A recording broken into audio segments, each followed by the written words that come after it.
Hi, my name is Isaac and welcome to today's Life in the Psalms.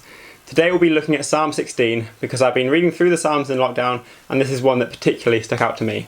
So from verse 8, I have set the Lord always before me, because he is at my right hand I will not be shaken.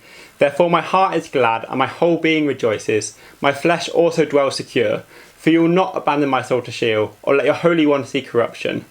You have made known to me the path of life. In your presence there is fullness of joy, at your right hand are pleasures forevermore. After starting this psalm with a plea for help, David has recalled all the things that God is to him, and these verses are the conclusion that he comes to.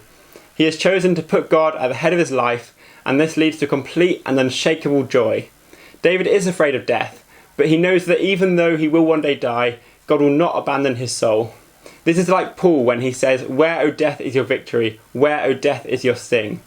How is this attitude possible? We now know that the full answer is found on the cross. Of course, David couldn't fully understand that, and yet he knows enough to put complete trust in the character and the counsel of God to bring him to pleasures forevermore. How much more, therefore, should we trust God now that we can see the full extent of his plan and live this side of the cross? Of course we still have questions about God, and of course there are still times that we don't understand him. But in those times, let us do what David does in this psalm.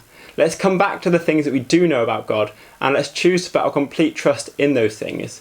When we do that, we will know deep down that God will not abandon our soul. We will know that we cannot be shaken. We will know that God can bring us fullness of joy because he is everything we need. He guides our paths in this life, and he promises us pleasures forevermore in the next.